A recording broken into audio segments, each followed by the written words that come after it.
Hablar de democracia en un país como México es complicado. Hablar de democracia en un país como México, en donde ese concepto lo habíamos conocido hasta hace apenas unos meses, se convierte siempre en un ejercicio continuo de análisis, en un continuo ejercicio de debate y en un continuo ejercicio en donde las personas involucradas, todos nosotros, debemos encontrar la forma de siempre mejorarla, de siempre dar un paso adelante y sobre todo de darle al gobierno y a nosotros como sociedad esas herramientas para poder mejorarlo y para poder hacerlo un ejercicio más confiable. La victoria de Andrés Manuel López Obrador, el 53% de la población, millones y millones de mexicanos, refrendaron el concepto de democracia.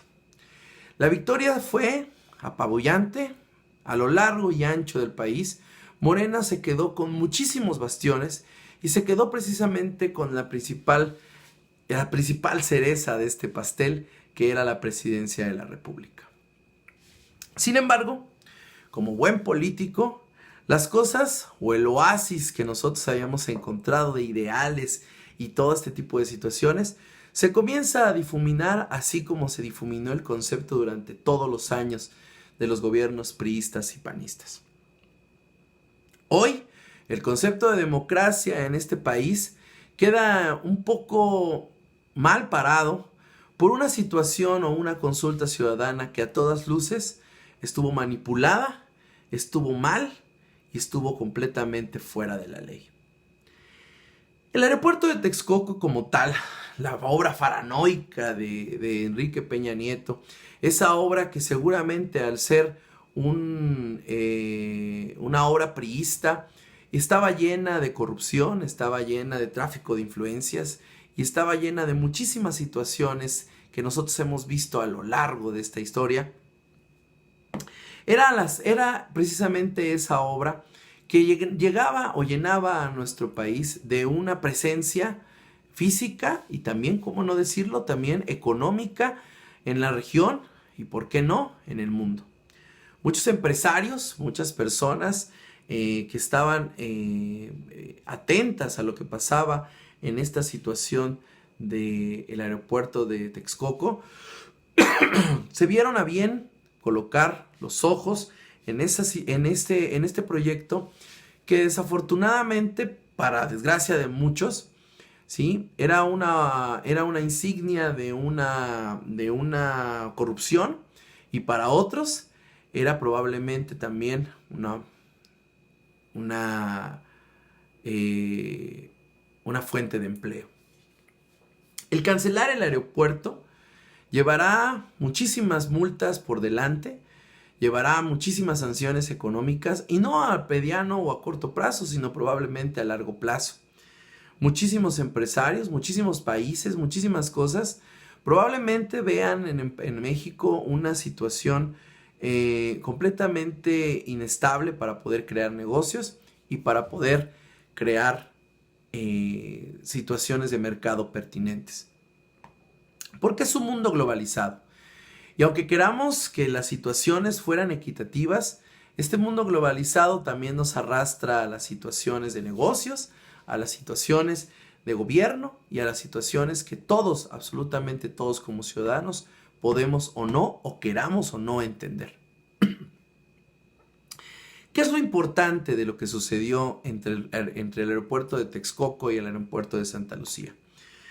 Lo más importante de todo esto es la prostitución de la democracia.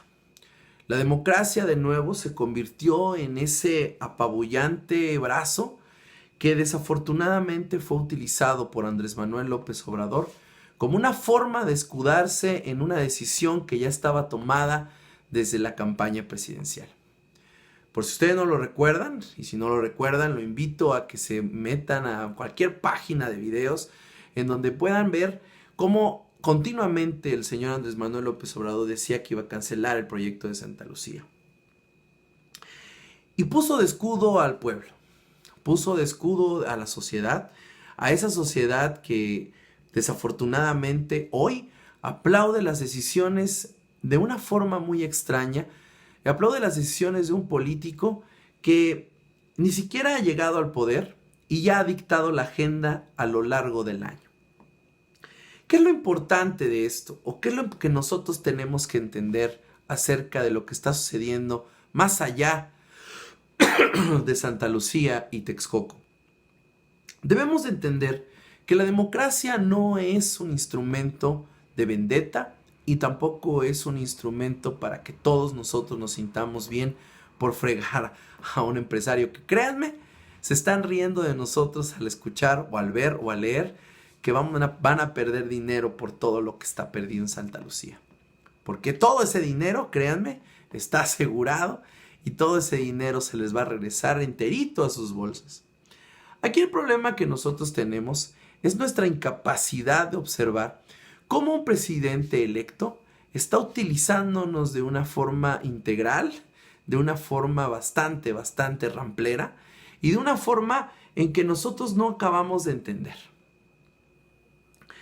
Se prostituyó la democracia y de nuevo se llegó a entender que nuestra voz era únicamente una carne de cañón para este tipo de situaciones que ya estaban tomadas, estas decisiones que ya estaban dichas y que nosotros en este estúpido deseo de venganza o en este estúpido deseo de una justicia que aún no entiendo cuál va a ser, estamos entregando un voto a alguien que hoy, o el jueves más bien, dijo que va a modificar la ley las veces que sea necesario. Si al escuchar esas palabras a usted no le preocupa, créanme, le hace falta un poco leer de historia, le hace falta un poco leer de la historia moderna de México y le hace falta un poco leer acerca de lo importante que es que un presidente diga este tipo de situaciones. Morena controla el Congreso, Morena controla la Cámara de Senadores y Morena tiene la capacidad suficiente para hacer lo que quiera, más allá de plebiscitos, consultas o votaciones. Si usted piensa que ganó Texcoco, perdieron los empresarios y ganó el país, está usted en un error, porque esa decisión ya estaba tomada. Y el problema es que nosotros no acabamos de entender que le estamos dando todo el poder a las personas que no deben tenerlo. Ese mismo poder que nosotros cedemos, ese mismo poder que nosotros pensamos y ese mismo poder que nosotros votamos, nos puede dar el día de mañana un palmo de narices. Debemos de ser muy cuidadosos en pensar que existen políticos buenos, porque políticos buenos no existen. Existen políticos con buenos negocios. Eso es lo que sucede. Y así como Texcoco fue en su momento una obra paranoica y fue en su momento esta situación de tráfico de influencias, también lo será Santa Lucía. Y ahí sí, créanme, no nos va a pedir ni opinión, ni siquiera nos va a preguntar cómo lo va a hacer. ¿Qué es lo que tenemos que hacer nosotros de hoy en adelante? Debemos de dejar de pensar que Andrés Manuel es ese instrumento mesiánico que va a cambiar un país. Debemos de dejar de pensar que la democracia es un instrumento que sirve a los intereses del pueblo. La única forma que la democracia va a servir a los intereses del pueblo es cuando provenga del pueblo. Y créanme, Andrés Manuel López Obrador no es la representación de un pueblo.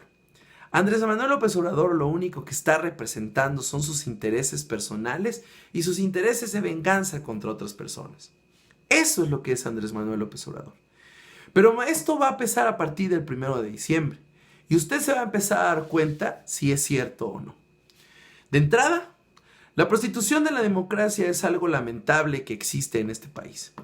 Y hoy más que nunca nos hemos dado cuenta, y si no lo hicieron, dense cuenta que su voto sigue sin contar. Estamos comenzando un nuevo régimen y un nuevo régimen que volvió a ese concepto democrático inexistente en este país. Seamos un poco más analíticos, seamos un poco más, visualicemos más los problemas de este país.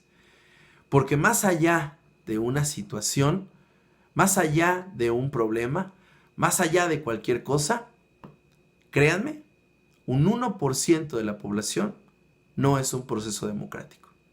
Es una mente, una pantomima que el presidente electo y todo su equipo de Morena, incluyendo a todos los nuevos chayoteros que hay en lo largo y ancho de las redes sociales, ocuparon precisamente para eso, para engañar de nuevo un pueblo que se deshace en esperanza. Y eso es muy lamentable. Hasta la próxima.